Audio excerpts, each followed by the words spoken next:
Jaksel ya? Iya, Tapi ini di Depok ya? banget. Tapi anak nyebrang dikit Jaksel. Iya. Babat apa? Mahasiswa baru. Salah, mahasiswa abadi. Waduh. Lulus. Waduh. Kayak Google Translate. Iya. Belok kiri gitu. Tadi yang awal aku bilang 1000 tepuk tangan nggak bakal. Nggak cukup, nggak cukup. Bisa aja. Bang Kris, munduran dong, kredit kelewatan. Aduh. Selamat datang di podcast Bius. Bincang serius, uhuy. Ngobrol asik tapi serius. Halo Sobat Bius. Gimana nih kabarnya kalian semua? Semoga Sobat Bius baik-baik aja ya dimanapun kalian berada. Amin. Nah, kita kenalan dulu kali ya. Untuk episode Bincang Serius kali ini, ada aku, Hafizah Faradia Syifa, a.k.a. Farah, dari Gizi Angkatan 2022. Dan aku, Karissa Cindy Fergianti, a.k.a. Cindy, juga dari Gizi Angkatan 2022, yang akan nemenin Sobat Bius selama podcast di Bincang Serius kali ini, pada episode kali ini. Nah, buat yang lagi dengerin podcast Bius, boleh banget nih sambil duduk-duduk santai atau sambil rebahan, oke banget. Yang penting temenin kita sampai akhir ya. Oke, di episode pertama Bincang Serius kali ini, yaitu Let's Talk with Leader. Aku dan Cindy akan ngajak Sobat Bius untuk ngebahas terkait dengan kepemimpinan untuk mewujudkan generasi emas tahun 2045. Bener banget nih, jadi kita punya topik nih hari ini. Iya bener banget. Jadi sih. topik yang kita akan bicarain hari ini yaitu peran kepemimpinan pelaksanaan PKKMB UPN Veteran Jakarta sebagai pilar pertama pendidikan karakter menuju Indonesia Emas tahun 2045. Kayaknya Sobat Bius di rumah juga udah gak sabar nih ya. Iya nih Pak, boleh kali ya langsung aja nih. Oke, tanpa berlama-lama lagi, kita hari ini kedatangan narasumber kece kita. Waduh, halo Bang Christian. Halo teman-teman Bius dan juga teman-teman yang ada di sini. Iya. Gimana Bang Chris? Kabarnya baik? Alhamdulillah kabarnya baik, luar biasa ya. Meskipun sekarang udah magang kan Waduh, PKKMB, stres ya, kirain Kak? ya udah mulai ya kirain masih free kan, ternyata udah harus magang lagi. Oh, luar biasa, super sibuk ya. Iya. Luar biasa ini. Udah mau loh menyempatkan waktunya untuk berbagi waktunya untuk di podcast Bius kali ini ya. Karena kan kita harus bagi-bagi pengalaman lah gitu kan. Oh, Jadi iya luar biasa. di kedepannya enak gitu. Iya siap. Oke, buat Sobat Bius yang belum tahu nih, Bang Christian ini adalah mahasiswa dari Universitas Pembangunan Nasional Veteran Jakarta dengan segudang prestasi dan pencapaian tentunya. Nah, Bang Christian ini tergabung dalam kepengurusan di BEM Universitas, tergabung juga dalam UKM MC, dan pada PKKMB tahun 2023 ini, Bang Chris juga mengemban tanggung jawab sebagai Project Officer PKKMB Universitas Pembangunan Nasional Veteran Jakarta tahun 2023. Luar biasa banget ya, boleh dong kasih tepuk tangannya. Ini kayaknya 1000 tepuk tangan nggak cukup. Iya, bener banget. Tanganin Bang Kris gitu. Oke, selain dari yang udah Farah sebutin tadi nih Bang, mungkin Bang Kris ada kesibukan lain gitu nggak Bang? Sebenarnya kalau kesibukan lain itu aku sebenarnya kalau di kampus aja sih ya. Kalau di luar sih karena magang aku nggak berani ngambil di luar. Paling karena aku juga ada satu organisasi di luar, itu paling aku ambil satu, ada bergerak di bidang apa tuh namanya multimedia gitu. Jadi aku sambil sembari belajar, ngedit segala macem gitu kan. Luar biasa ya, super Jadi padat. nggak hanya di Iya, dalam bener kampus banget. aja gitu. Berkembang di luar kampus juga ya, luar biasa. nih, Barangkali Bang bisa Chris. bikin film kan gitu. Ya. Oke, kalau gitu kita langsung tanya-tanya lebih lanjut kali. Iya, Boleh. boleh. Kayaknya Sobat Bius di rumah juga udah pada gak sabar nih Iya gitu nih. ya. Oke Bang, jadi topik kita pada hari ini adalah peran kepemimpinan pelaksanaan PKKMB Universitas Pembangunan Nasional Veteran Jakarta sebagai pilar pertama pendidikan karakter menuju Indonesia Emas tahun 2045. Nah, terkait dengan PKKMB UPN Veteran Jakarta nih Bang, yang diselenggarakan di bulan Agustus Agustus kemarin. Tema yang diusung dan diambil oleh UPN tuh sebenarnya apa sih Bang? Boleh nggak sih diceritain kilas balik pelaksanaan PKKMB kemarin Bang? Oke, berarti kita harus gagal move on lagi nih ya. Iya, bener banget Bang. Oke, untuk tema sebenarnya ada dua tema gitu. Jadi ada tema besar dan tema kecil. Oke. Untuk tema besar itu diambil sama UKM Veteran Jakarta itu sendiri, yaitu bersinergi, meraih prestasi, menuju Indonesia Emas tahun 2045. Sedangkan tema kecilnya itu ada yang dari kita panitia itu punya melalui integrasi budaya, gelorakan semangat bela negara di era 5.0, sekarang ada 5.0 gitu.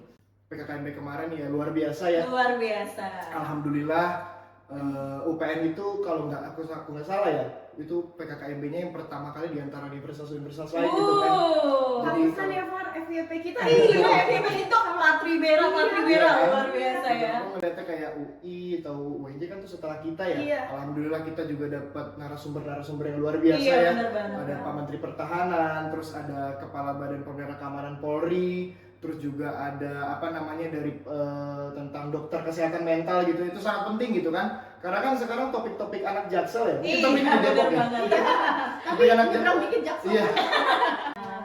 Oke, mungkin jika kita berbicara nih Bang tentang Indonesia Emas tahun 2045, menurut Bang Kris sendiri maksud dari Indonesia Emas tahun 2045 itu sendiri gimana Bang? Terus dari Bang Kris juga gambarannya seperti apa gitu? Oke, tahun 2045 berbicara 100 tahun Indonesia merdeka berarti kan. Iya, benar. Kemudian itu merupakan suatu momentum yang bersejarah di mana itu Indonesia sudah 1 abad dan ini menjadi salah satu alasan munculnya ide, wacana dan gagasan tentang Indonesia Emas 2045 itu sendiri. Nah, Indonesia 2045 itu kan masih 22 tahun lagi ya seperti Iya, tadi aku benar. sudah mention dari sekarang 2023. Namun pada dasarnya bibit-bibit unggul sudah ada dari sekarang nih gitu loh. Iya. Bibit-bibit unggul di mana? Di UPN. Bukan hanya di UPN misalkan kan, Iya. di kampus-kampus lain ataupun di sekolah-sekolah lain gitu loh, di perguruan tinggi lain itu sudah ada bibit-bibit unggul. Nah, mereka lah atau kita lah semua yang ada di ruangan ini itulah yang kemudian memimpin bangsa ini gitu loh. Nggak usah jadi presiden, nggak usah jadi gubernur, dengan kalian ada di kantor atau di mana itu kan sudah disebut sebagai pemimpin seperti Benar. itu. Nah, pada tahun 2045 Indonesia mendapatkan bonus demografi yang luar biasa, kurang lebih bertambah sekitar 70% dalam usia produktif gitu, umur 15 sampai 64 tahun. Dan kalau kita dengar-dengar juga Indonesia nanti di kemudian hari ya di 2000 mulai dari 2030 kalau nggak salah, kalau teman-teman sering ikutin pernyataan Bapak Presiden kita, itu nanti kita akan negara dengan ekonomi terkuat ketiga kalau nggak salah. Nah, ini yang kemudian negara yang besar, negara yang kuat, kalau tidak didukung dengan sumber daya manusia yang emas, nah itu nggak akan maju. Benar Ya. banget. Betul banget. Nah, Bang. makanya itu yang harus kita hadapi sebagai pemimpin nanti. Gimana cara kita menanggulangi kekuatan Indonesia ini? Gimana kita melihat juga bonus demografi ini gitu loh. Jangan sampai dengan adanya bonus demografi yang luar biasa ini produktifnya, tapi tidak dimanfaatkan dengan baik, nanti jadi pengangguran semua gitu Iya, kan. benar. Angka kemiskinan akan semakin tinggi, angka kejahatan juga akan semakin tinggi. Benar. Seperti itu. Nah, melihat dari fakta yang akan dihadapi Indonesia, bonus demografi memang tidak bisa dihindari kan, seperti yang aku bilang. Nah, generasi yang cerdas inilah yang harus dicerdaskan, diberdayakan gitu loh. Yang makanya itu dengan 70% peningkatan di 2045, kalau sumber daya manusia tidak tidak diproduktifkan, ya tidak akan maju Indonesia seperti itu. Karena pun nggak mau kan Iya. negara masa depan penerus bangsa itu nggak sehat gitu. Yang terakhir adalah berperadaban yang unggul. Bagaimana Indonesia unggul, adabnya unggul, budayanya unggul. Seperti itu sih paling untuk Indonesia Emas 2045. Oke, jadi kita persepsinya udah sama nih. Bang. Iya, udah tahu nih gambaran yang dimaksud sama dengan sama Indonesia Emas tahun 2045 itu bagaimana ya, Bang? Nah, berbicara tentang Indonesia Emas tahun 2045 nih, Bang. Kita Ya. pasti butuhnya kontribusi ya Betul, dari para generasi penerus yang harus memiliki jiwa-jiwa pemimpin Ya. tentunya, Bang. Nah, menurut Bang Kris sendiri nih, kira-kira gimana sih Bang cara untuk menumbuhkan si sikap kepemimpinan itu sendiri? Kemudian kalau kita tinjau lagi nih, dari pengalaman Bang Kris sebagai Project Officer PKKMB UPN Veteran Jakarta, ada nggak sih Bang sebenarnya peran dari si PKKMB UPN Veteran Jakarta tersebut dalam membentuk si karakter kepemimpinan dari mahasiswa-mahasiswi barunya, Bang? Oke, simpel ya. Kalau aku jawabnya ini gimana cara menumbuhkan rasa kepemimpinan? Yang pertama adalah bertanggung jawab. Ketika mereka di Randar kan sudah ada ya, datang jam 5 pagi dan mereka bertanggung jawab, datang jam setengah 5, datang jam 4. Itu sebagai salah satu contoh pemimpin gitu loh. Mungkin tadi, ya mungkin aku terlambat gitu. Berarti contoh ya. Jadi ya itu simpelnya adalah pertama dengan bertanggung jawab. Pemimpin yang sudah berani untuk bertanggung jawab, hal-hal lain pasti dia bisa tanggulangi gitu loh. Makanya aku sangat bahagia, aku sangat senang lah gitu melihat mereka yang sudah datang tepat waktu. Dan juga yang paling penting adalah mengikuti peraturan. Dari tahun lalu, dari angkatan tahun ini, aku bisa bilang angkatan tahun ini lebih tertib gitu loh. Minim sekali pelanggaran. Ini kan juga bentuk pertanggungjawaban di mana Iya, mereka benar. mengikuti peraturan yang ada. Jadi sebenarnya simpel aja cara membangun kepemimpinan.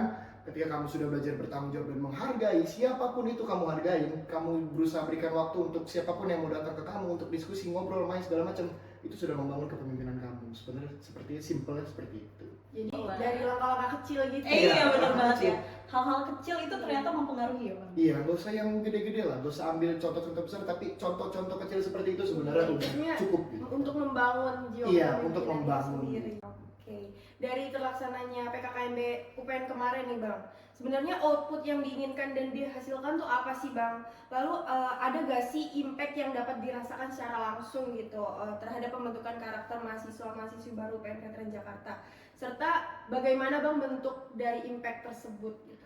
Oke, sebenarnya untuk impact itu aku udah buat ya. Impact itu aku pengen ada 7 indikator capaian yang kemarin ada di PKKMB. Yang pertama, mahasiswa memahami dan mengenali lingkungan baru, terutama organisasi dan struktur perguruan tinggi, sistem pembelajaran dan kemahasiswaan. Ini berarti gimana mereka mengenal UPN Veteran Jakarta.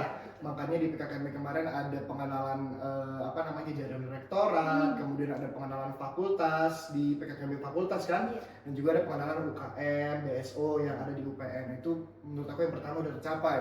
Kemudian kedua, tertanam bertumbuhnya kesadaran berbangsa, bernegara, dan cinta tanah air dalam diri mahasiswa baru guna menumbuhkan sifat bela negara. Nah, menurut aku ini juga sudah tertanam dari cara-cara mereka bertanggung jawab untuk datang tepat waktu, menghargai peraturan yang ada, kemudian mengerjakan tugas yang ada. Itu menurut aku, karena di tugas-tugas tersebut sudah aku selipkan. Teman-teman kami dari divisi-divisi sudah selipkan bagaimana kecil-kecilan tentang bela negara. Karena kan bela negara nggak harus mengangkat senjata dan sebagainya, tapi bagaimana sesuai pengabdian. Mungkin teman-teman yang di kedokteran dengan mereka menjadi pengabdian di sebagai profesi mereka itu juga bela negara gitu kan. Makanya kemarin kecil-kecilan seperti di tugasnya aku meminta mereka untuk bagaimana caranya memakai baju daerah, kemudian menceritakan bagaimana segala macamnya tentang daerah mereka, dan juga harus disatukan dengan tema kelompok mereka kalau aku nggak salah ya, seperti itu. Nah, menurut aku juga itu juga sudah sedikit tercapai. Mungkin kan ini harus ada di evaluasinya lagi gitu kan. Iya, benar Bang. Yang ketiga, mahasiswa memahami arti pentingnya pendidikan yang akan ditempuh, pendidikan karakter dan pengembangan kompetensi bagi pembangunan bangsa serta mampu menerapkan dalam kehidupan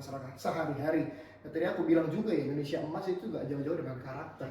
Indonesia harus berkarakter. Kalau karakternya nggak kuat akan mudah diombang-ambingkan dengan apapun itu.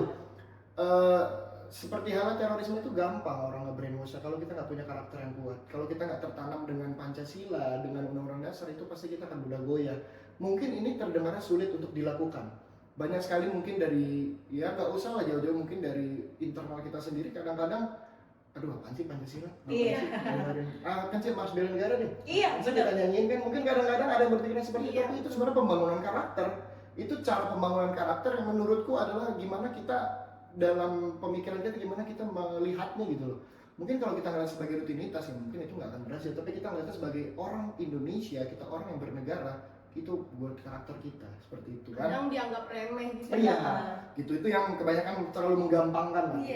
Kemudian yang keempat, poin keempat adalah capaian keempat, terciptanya persahabatan dan keluarga antara mahasiswa, dosen, serta tenaga kependidikan. Menurut aku ini yang paling penting, yang tadi aku bilang juga dari pertama, bagaimana kita menumbuhkan rasa kekeluargaan. Kemudian capaian kelima, terciptanya mahasiswa yang selalu mendapatkan sikap sebagai intelektual atau akademisi. Gini simpelnya, jadi teman-teman kalau misalkan kita sebagai anak kuliahan gitu ya, anak-anak yang berpendidikan, apapun yang kita terima harus kita pelajari. Capaian keenam adalah mahasiswa memiliki sukses belajar yang mengembangkan diri di perguruan tinggi.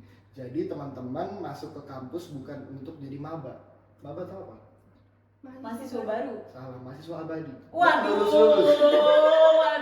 Iya benar-benar. Jangan sampai teman-teman masuk ke UPN, teman-teman lulus 8 tahun.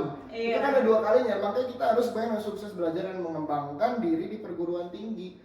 Dan yang terakhir adalah tercipta generasi unggul yang mandiri dan bertanggung jawab. Mungkin ini nggak usah dijelasin karena udah jelas. Apapun tujuannya, aku hanya pengen maba-maba 2023 atau Arkawimaya adalah generasi yang unggul, berkarakter bela negara dan bertanggung jawab. Luar biasa. Keren banget loh.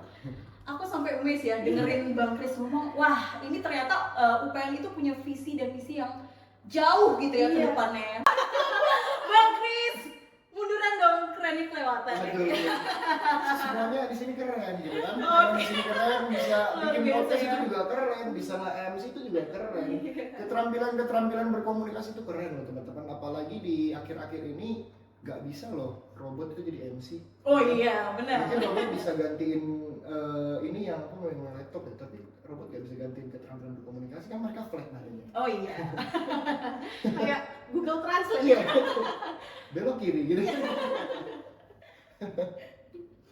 Oke, luar biasa sekali ya narasumber kita pada hari ini nih. Nah, mungkin untuk mengakhiri episode kali ini, boleh kali ya, aku mau minta nih kesediaan Bang Kris buat ngasih kata-katanya dong Bang, buat hari ini Bang.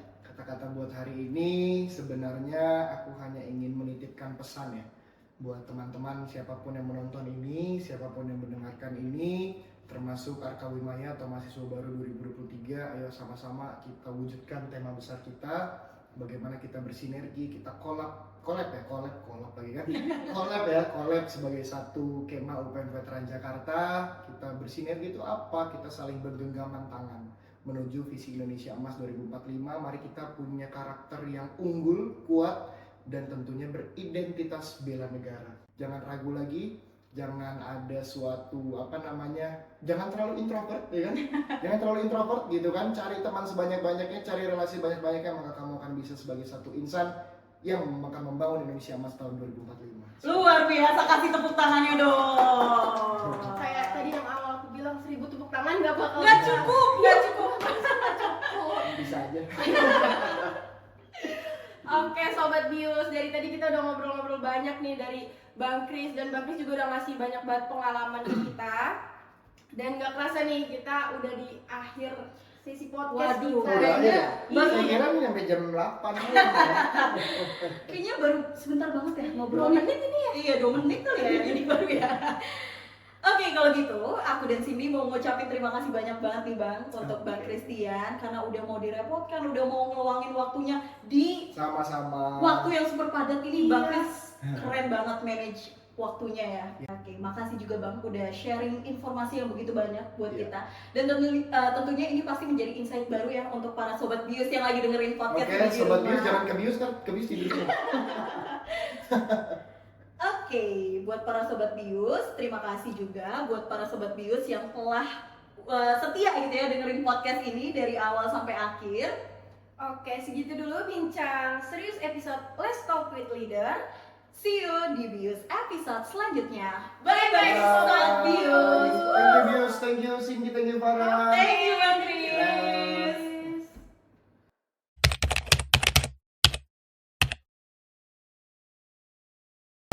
Menurut saya PKKMB dapat menjadi pilihan pertama saya karena saat PKKMB universitas itu saya dapat banyak materi tentang pendidikan karakter itu tersendiri. Mungkin bisa jadi pilihan pertama ya, karena banyak pembicara-pembicara dari luar kayak main ini angkat bendera ini, contohnya kayak Pak Prabowo dan lain-lain, itu tuh bisa membela tingkatan kita. Bisa banget dong, soalnya Patribara kemarin itu mengajarkan kita banget untuk mengembangkan karakter diri, kemudian kita juga diajarkan untuk membela negara, kemudian kita ditugaskan untuk menjadi mahasiswa yang mandiri dan bertanggung jawab. Outputnya berupa saya dapat paham bela negara, yang dimana kampus kita itu kampus bela negara. Saya merasa menjadi lebih cinta tanah air karena selama mengikuti rangkaian Patribara ini banyak di setel lagu nasional, lalu lagu Indonesia Raya dan juga yel-yel terkait tentang Indonesia. Kalau sebagai mahasiswa sendiri ya, mungkin aku bakal lebih ngembangin skill diri aku sendiri yang mungkin skill ini bermanfaat buat bangsa dan negara gitu. Sebagai mahasiswa baru ya, angkatan 2023, saya hanya akan berusaha untuk belajar dan memperbaiki diri saya supaya kedepannya saya dapat berkontribusi dalam hal positif di kehidupan masyarakat, sehingga kedepannya nanti dapat meningkatkan kualitas hidup masyarakat juga. Oke, baik. Untuk Kak Diki terima kasih banyak untuk waktunya. Terima kasih sudah mau diwawancarai Kak.